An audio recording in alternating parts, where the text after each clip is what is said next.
Amanda, take me back to your early days. Before the cookbook, before the restaurant, what did life look like for you back then? My life back then was very corporate. I started my own business at 18. I started at a deployment agency. From then, it just morphed into other businesses, including entertainment, travel, secretarial service. So my life was quite corporate up until then. What was the turning point or the challenge that made you realize you want to change something in your life? I was in my late teens. I started suffering from panic attacks and anxiety. So I was trying to work out a way to stop those feelings and thoughts. And at the time, I found a way through yoga and meditation to change the way that I was feeling. What inspired you to open your restaurant in Bali, Buddha Soul? What was the vision behind it? We had a house in Bali. There was nothing at the time to eat except for fried Indonesian food. So when I saw an opportunity of this beautiful little building with a typical Indonesian thatched roof sitting there for lease, I thought, what a great opportunity to open a healthy organic fusion restaurant which had fresh salads and fresh fruit that were made into juices and smoothies. So you had nothing to do with food or special, like in the hospitality at all? I was always involved in the food and the catering side for my events business, creating ideas to make around food to make the venue and the patrons have something different and unique. So ever since I was a child, I used to annoy my mum because I always used to eat healthy food and I was never into sauces and creams, and I guess I had that urge from the last I ever remember, always eating healthy. When you hear the word presence, what does that mean? Presence to me means to be grounded and to be in the present moment. Not thinking of the past or not thinking of the future, but being mindful of where you are right now. Your life as a restaurateur, entrepreneur, author, in general in hospitality can be quite cool. How do you personally create some moments of presence in your everyday life? Do you have any non-negotiable you use every day? And how do you feel after doing it? I think now it's the presence, the mindfulness in me. It's something I don't consciously need to have to do for an hour a day. However, I do practice yoga and teach meditation and relaxation response. So there is always that set time where I am doing that. I find that I can just seem to ground myself wherever I am.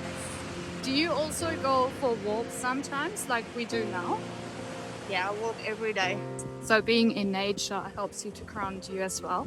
And always usually either being at the beach or in nature help me stay grounded.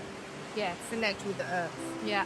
Running a restaurant, also constantly create your superfood brand, is very high on pressure on decision making. What impact do your presence practices like yoga, meditation, going for a walk have on your decision making in your business and on your creativity? I think a lot. I am not creative with my recipes or my creative art with food when I'm not meditating. For me, when I sit in stillness and in silence, it's when the ideas, flavors, types of food come to me. Yeah. So for me, it's been a big part of my journey with creating anything to do with restaurants, branding, food, recipes, colours, logos, names. Has all come from meditation. And being in the present moment. Yeah. Has there ever been a moment where being grounded through your presence practices helped you avoid a mistake or make a better decision in business?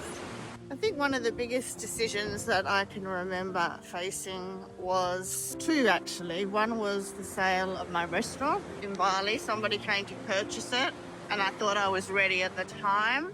Had a little bit of a freak out that I had said that I would sell it and then decided not to sell it. And then I sat for 3 weeks and closed my eyes and meditated and thought, what do I really want to do? Do I want to keep going after 10 years or do I want to sell the restaurant? And I think through being mindful of the situation and meditating on it, I came up with the answer that yes, I was actually ready to sell. Another time is when I had David Bowie at one of my concerts. There were 10,000 people the governor or VIPs.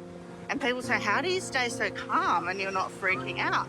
So I don't know, I think it's just breathing, using breath work, staying calm, relaxing your parasympathetic nervous system helps you through all these challenging moments. Without that, I would have been overwhelmed and anxious and stressed out of how the event would actually go. So you came to the conclusion yourself that you said, okay, I would definitely need to sit down, meditate through it, sit through it. Was there anyone else helping you doing that, or did it just come? No, it was just totally my Naturally. decision, and it Yeah. came naturally through being present.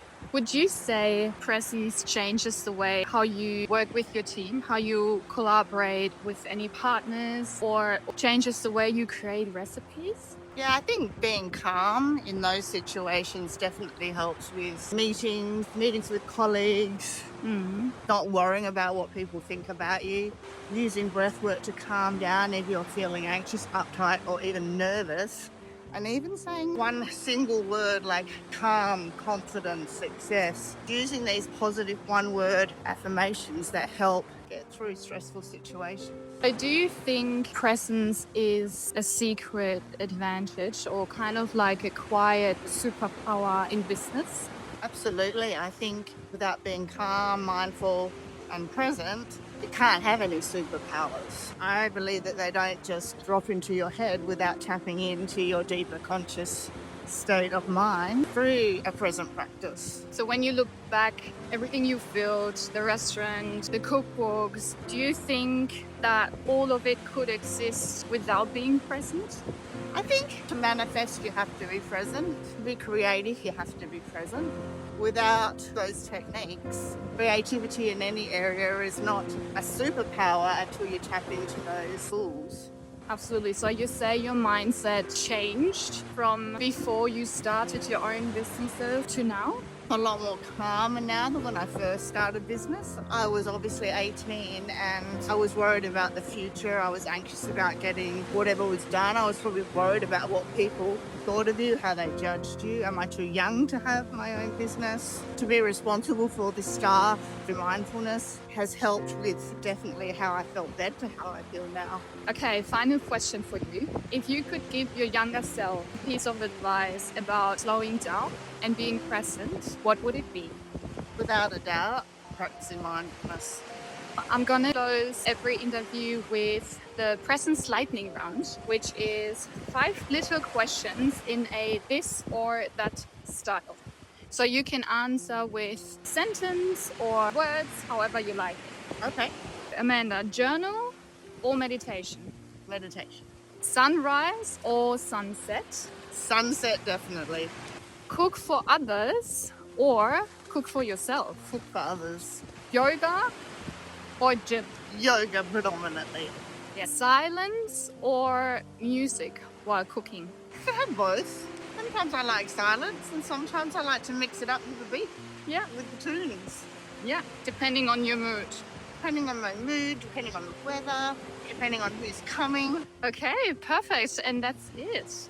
I thank you very, very much for being part of this very first episode of This is Presence, and also for sharing not just your story, but also your presence practices and what keeps you grounded.